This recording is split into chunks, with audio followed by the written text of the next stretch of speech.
വളരെ ഈസി ആയിട്ടും എന്നാൽ വളരെ ടേസ്റ്റിയുമായിട്ടുള്ള ഒരു fried rice with chilli pepper ചിക്കനാണ് നമ്മൾ ഇന്നിവിടെ ചെയ്യാൻ പോകുന്നത്. ഇതിനായിട്ട് 2 കപ്പ് ബസ്മതി റൈസ് നമ്മൾ എടുത്തിട്ടുണ്ട്. ഇനി 20 മിനിറ്റ്സ് ഇതൊന്ന് സോക്ക് ചെയ്ത് വെക്കണം. റൈസ് സോക്ക് ആയതിനു ശേഷം നമ്മളതൊന്ന് കുക്ക് ചെയ്യുന്നു. ഇതിനായിട്ട് ഒരു 5 അല്ല 6 കപ്പ് ബോയിലിംഗ് വാട്ടർ എടുത്തിട്ടുണ്ട്. അതിലേക്ക് 1 ടീസ്പൂൺ വരുന്ന ഓയിലും അതോടൊപ്പം സോൾട്ട് ആവശ്യത്തിന് ചേർത്ത് സോക്ക് ചെയ്ത് വെച്ചിട്ടുള്ള റൈസ് ആഡ് ചെയ്ത് കുക്ക് ചെയ്തെടുക്കുകയാണ് ചെയ്യുന്നത്. ഒരു 15 മിനിറ്റ്സ് കൊണ്ട് നമ്മുടെ റൈസ് കുക്കായി വരും. ഇനിയും അതൊരു 5 മിനിറ്റ്സ് മാറ്റി വയ്ക്കുക. അതിനുശേഷം വെള്ളം ഡ്രെയിൻ ചെയ്ത് കളയുക. അടുത്തതായിട്ട് കടായി വെച്ചിട്ടുണ്ട്. അതിലേക്ക് നമ്മൾ ഓയിൽ ആഡ് ചെയ്ത് കൊടുക്കുന്നു. ഒരു 2 ടേബിൾ സ്പൂൺ ഓയിലാണ് നമ്മൾ ആഡ് ചെയ്ത് കൊടുക്കുന്നത്. അതിനുശേഷം അതിലേക്ക് ഗാർലിക് ചോപ്പ് ചെയ്തതാണ് ചേർത്ത് കൊടുക്കുന്നത്. 2 പൗണ്ട്സ് ഗാർലിക് ചോപ്പ് ചെയ്തത് ചേർത്ത് കൊടുക്കുന്നു. ഇനി അതൊന്ന് ചെറുതായിട്ട് റോസ്റ്റ് ചെയ്തെടുക്കുകയാണ് ചെയ്യുന്നത്. അപ്പോൾ ഇതൊന്ന് റോസ്റ്റായി വരുന്ന സമയത്തേക്ക് നമ്മൾ 2 ബിഗ് ഒനിയനാണ് കട്ട് ചെയ്ത് അതിലേക്ക് ചേർത്ത് കൊടുക്കുന്നത്. അപ്പോൾ ഒനിയനും ചേർത്ത് കഴിഞ്ഞു. ഇനി ഇതിലേക്ക് ക്യാരറ്റ്സ്, ഗ്രീൻ പീസ് ആൻഡ് കോൺ, ഇത് ഫ്രോസൺ ആയിട്ടുള്ളതാണ് ഇവിടെ ചേർത്തിരിക്കുന്നത്. ഫ്രഷ് ആയിട്ടുള്ളതാണെങ്കിൽ കുക്കിംഗ് ടൈം ഇച്ചിരി കൂടെ മുന്നോട്ട് പോകുന്നതായിരിക്കും. ഇപ്പം ഇത് ഹാഫ് കുക്ക്ഡ് ആയതുകൊണ്ട് പെട്ടെന്ന് തന്നെ നമുക്ക് ഒന്ന് മിക്സ് ചെയ്തെടുത്താൽ മതി. ഇനി ഇതിലേക്ക് നമ്മൾ അടുത്തതായിട്ട് ചേർത്ത് കൊടുക്കുന്നത് സോയ സോസാണ്.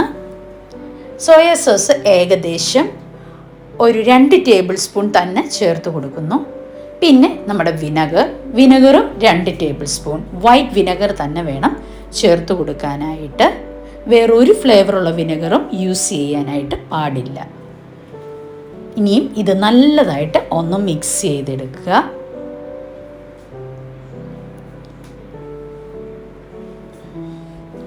ഒരു 2-3 മിനിറ്റ്സ് കഴിയുമ്പോഴത്തേക്കും നമ്മുടെ റൈസ് കുക്ക് ചെയ്ത് വെച്ചിട്ടുള്ളത് ഇതിലേക്ക് ആഡ് ചെയ്ത് കൊടുക്കുന്നു. അതോടൊപ്പം നമ്മൾ പെപ്പർ പൗഡറാണ് ആഡ് ചെയ്യുന്നത്. ഇത് 1 ടേബിൾ സ്പൂൺ പെപ്പർ പൗഡറുണ്ട്. അതിലേക്ക് ഹാഫ് ടീസ്പൂൺ വരുന്ന ഷുഗറും കൂടെ നമ്മൾ ആഡ് ചെയ്ത് കൊടുക്കുന്നു. നമ്മുടെ സ്പൈസിനെസ് ഒക്കെ കോമ്പൻസേറ്റ് ചെയ്യാനാണ് നമ്മൾ ഈ ഷുഗർ ആഡ് ചെയ്യുന്നത്. ഇനി നല്ലതായിട്ട് മിക്സ് ചെയ്യുന്നു. ഇതിൻ്റെ ടോട്ടൽ കുക്കിംഗ് ടൈം 20 മിനിറ്റ്സ് ആണ്. നമ്മുടെ ഫ്രൈഡ് റൈസ് ഇവിടെ റെഡി ആയിട്ടുണ്ട്. അടുത്തതായിട്ട് നമ്മൾ ഇതിനൊരു കോമ്പിനേഷനായിട്ട് ചെയ്യുന്ന ചിക്കൻ കറിയാണ്. വളരെ വേഗത്തിൽ ചെയ്തെടുക്കാവുന്നതാണ്. അപ്പോൾ നിങ്ങൾക്ക് ഈ വീഡിയോ ഇഷ്ടമായെങ്കിൽ ലൈക്ക് ചെയ്യുക, ഷെയർ ചെയ്യുക. വിഹാൻസ് റെസിപ്പീസ് യൂട്യൂബ് ചാനൽ മറക്കാതെ തന്നെ സബ്സ്ക്രൈബ് ചെയ്യുക. കുക്ക് ചെയ്യുന്നതിനായിട്ട് നമ്മൾ കടായി വെച്ച് കൊടുത്തിട്ടുണ്ട്. അതിലേക്ക് 2 ടേബിൾ സ്പൂൺ വരുന്ന ഓയിലാണ് ആഡ് ചെയ്ത് കൊടുത്തത്. പിന്നെ ഏകദേശം 1 കിലോ ചിക്കൻ ഞാൻ മാരിനേറ്റ് ചെയ്താണ് ഇതിലേക്ക് ചേർക്കുന്നത്. അതിനായിട്ട് മാരിനേഷന് വേണ്ടിയിട്ട് നമ്മൾ മുളക് പൊടിയും ഇഞ്ചി വെളുത്തുള്ളിയുടെ പേസ്റ്റുമാണ് ചേർത്തിരിക്കുന്നത്. പിന്നെ ഇത് 1 ടീസ്പൂൺ വരുന്ന പെപ്പർ പൗഡറാണ്. അതും കൂടെ നമ്മൾ ആഡ് ചെയ്ത് കൊടുത്തു. പിന്നെ ആവശ്യത്തിന് ഉപ്പും കൂടെ ചേർത്ത് കൊടുക്കുന്നുണ്ട്. മാരിനേറ്റ് ചെയ്യുമ്പോൾ ഉപ്പ് നല്ലതായിട്ട് ചേർത്തിട്ടുണ്ടെങ്കിൽ വീണ്ടും ഉപ്പ് ചേർക്കേണ്ടതില്ല. ഇതിൻ്റെ കുക്കിംഗ് ടൈം 20 മിനിറ്റ്സ് തന്നെയാണ്. അപ്പോൾ നമ്മൾ ഇടയ്ക്ക് 20 മിനിറ്റ്സിൻ്റെ ഇടയ്ക്ക് കിട്ടുന്ന ഓരോ 6 മിനിറ്റ്സ് 7 മിനിറ്റ്സ് ഗ്യാപ്പിൽ ഒന്നൊന്ന് ഓപ്പൺ ചെയ്ത് ഒന്നുകൂടെ നമ്മൾ ഇളക്കിയിട്ട് കൊടുക്കേണ്ടതാണ്. ഇങ്ങനെ ഏകദേശം കുക്കായി വന്നതിലേക്ക് 1 ടേബിൾ സ്പൂൺ വരുന്ന സോയാ സോസും 1 ടേബിൾ സ്പൂൺ വരുന്ന ടൊമാറ്റോ സോസും ആഡ് ചെയ്ത് കൊടുക്കുക. ഇനിയും വീണ്ടും ഇത് ഒന്നുകൂടെ തുറന്നിട്ട് കൊടുത്ത് ചെറുതായിട്ടൊന്ന് ഡ്രൈ ആക്കി എടുക്കുക. ഒന്നെങ്കിൽ സോസ് ചേർത്ത് കഴിഞ്ഞിട്ട് ഉപ്പ് ചേർക്കുന്നതായിരിക്കും കറക്റ്റായിട്ട് ചെയ്യാൻ പറ്റുന്നത്. ഇത് കാശ്മീരി ചില്ലി പൗഡറാണ്. പിന്നെ അതിലേക്ക് ഒരു ബിഗ് ഒനിയൻ ആഡ് ചെയ്ത് കൊടുക്കുന്നു.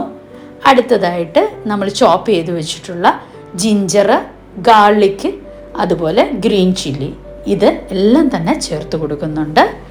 അപ്പോൾ നിങ്ങളുടെ സ്പൈസിനെസ്സിനനുസരിച്ച് വേണം ഇവയെല്ലാം ആഡ് ചെയ്യാനായിട്ട്. അപ്പം ഇനി ഇത് ഇത്തിരി നേരം കൂടെ ഒന്ന് തുറന്നിട്ട് കൊടുത്ത് ഡ്രൈ റോസ്റ്റ് ചെയ്ത് എടുക്കുകയാണ് ചെയ്യുന്നത്. അപ്പം ഡ്രൈ റോസ്റ്റായി വന്നതിലേക്ക് ഇത്തിരി ഗ്രേവി ക്രിയേറ്റ് ചെയ്യാനായിട്ട് 1 ടേബിൾ സ്പൂൺ വരുന്ന കോൺ സ്റ്റാർച്ചും കൂടെ നമ്മൾ ആഡ് ചെയ്ത് കൊടുത്തു.